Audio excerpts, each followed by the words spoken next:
If you want a helmet just like this, go with a green iron. The link is in the description down below and the comment section. They have all types of teams from the NFL, NCAA. You can get you a mini helmet, replica helmet. You can get a custom helmet if you want to as well. And also use my promo code at checkout, PITSIN, to get yourself an extra discount. So go over there and shop now. Hello my viewers, welcome back to the channel. By the video title, you know what this video is about. Steelers versus Browns game preview. Steelers versus Browns they're gonna face off again for the second time. They faced off against the Browns on Thursday Night Football a few weeks back. As you guys know, the Browns came off with a victory, 24-19. They handled business. Now we stopped their run, because overall I think Nick Chubb had like 40 or 50 rushing yards in that game. But when they got to the red zone, they did punch the ball in 3 times. James Winston had a rushing touchdown. Nick Chubb had 2 rushing touchdowns in the red zone. They made sure to punch the ball in. They did it many times, and they got it done. They got it done and made things happen. It was also 3 for 3 on 4th down, and they was 1 for 10 on 3rd down. But the one they did convert was one late in the game that led them to getting the victory. Of course, the late winning touchdown to take the lead in the game. So they did a very good job at preparing and going out there and handling business. Myles Garrett had 3 sacks in the first half, and the strip sack as well. They was dominating. They went out there and handled business versus us. But I think this time the Steelers go out there and they make it right. The Steelers lost to the Browns that time. In a short week, snowing. Kind of not being prepared, coming in the game stale a little bit, and not just like starting off good. This time the Steelers start off good, and they start off well, and they handle business and get things done. The defense going to probably do their thing too as well. Get those turnovers. Offense capitalize on the turnovers and make things happen. The Browns, you can run the football on them. We've seen the Broncos do it. And we also seen the Broncos being able to pass the ball on them too as well. Use that to set up the play action pass. We know Denzel Ward is amazing, of course. Newsome is all right too. It's pretty good as well. They got some pieces like that. But overall, you can still find ways to torch the secondary and find ways to gouge them. I think you can do that through the rushing attack. We also seen James Winston in this past game against the Broncos. He threw 500 yards. Basically, I think 497. You basically say 500 yards in that game. He had 4 touchdown passes, but he also did have 3 interceptions. He had an interception versus us as well, and I think he had a fumble versus us as well too. So there's opportunities in that game. You get opportunity and chances. James Winston will turn the ball over. That's just who he is. He's amazing. He's a good player in a sense. I think overall he's a pretty good player. He's not bad. He's not great, but he's like okay. He's all right. He's solid. He's pretty good at times. You can win with him, but he's gonna give you mistakes and stuff. He's gonna give you an opportunity to turn the ball over. He's gonna make some good passes, but he also gonna make some passes that a little bad, like that mistimed passes, or try to force something in there. And that's when you take your opportunity to make something happen, and then you capitalize on those turnovers as well. So that's one thing the Steelers got to make sure they do in this game. They want to find a way to be on the winning side of this and improve to 10-3 and stay above the AFC North, to keep their foot on the neck of the AFC North division. So I think the Steelers handle business by doing that, running the football, capitalizing on the Browns' mistakes, and just making things happen. My only concern really in this game is make sure we contain Jerry Jeudy. Last time he played us in the snow, he had 85 yards. He made some plays too as well. And he caught the big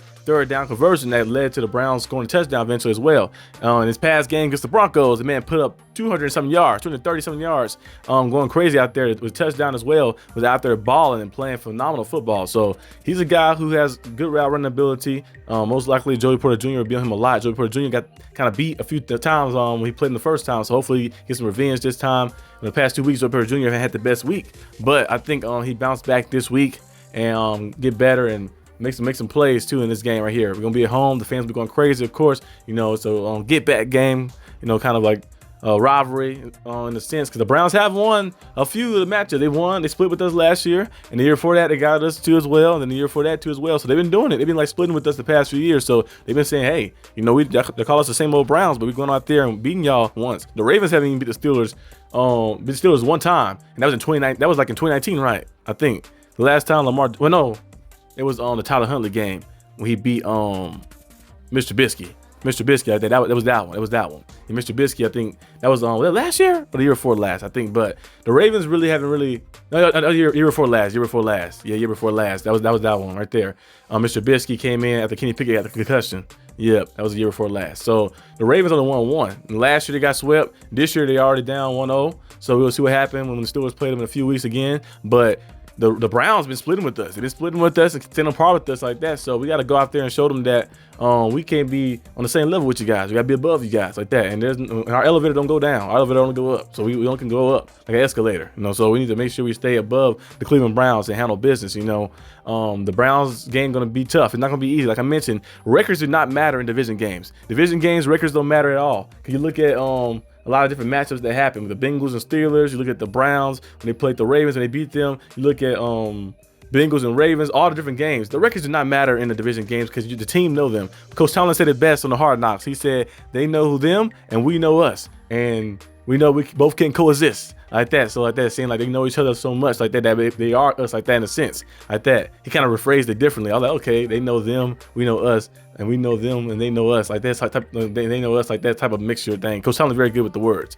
like that. But like he said too, another great quote that he said, he was talking about the penalties that Joe Porter Jr. had. He said, hey, when you playing Shaq, you're gonna use your fouls. You gotta use your fouls. Like that. He's talking about T. Higgins, a big body receiver who can go up there and make plays and stuff too. So he has a lot of great catchphrases. It's amazing. I can't wait to watch the second episode of the Hard Knocks as well.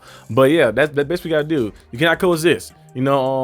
Is either you gonna be on top or we're gonna be on top. We gotta find a way to do that every single time. I know teams always say, of course, you want to start the week 1-0 every time. You want to always stay 1-0. But that's true. That's a good saying to say. But I prefer the sense of like knowing your record. You're like, you know that you won 9 games. You know that you're a team that's capable of doing. And you know that you lost 3 games. And those 3 games you lost was all very close. I want you to remember the losses. I want you to remember the wins. I want you to celebrate every victory because you remember what you're fighting for in the very end. And I want you to learn from every loss so you can keep that intact with you so you can know what not to do in the different battles and stuff as well. So I want you to have that memory and history of those past games, previous games to help you in this game. So the Steelers, Coach Tomlin been preaching that to the Steelers, and the Steelers been going out there and doing things and playing good. It's going to be a pretty good game as well. I think come on 12 o'clock, if I'm not mistaken.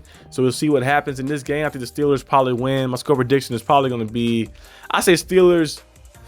I don't think I'm going to be on crazy like the Steelers just blow them out like crazy. I think the Steelers win 27-18. 27-19. 27-19. Yeah, Steelers win 27-19.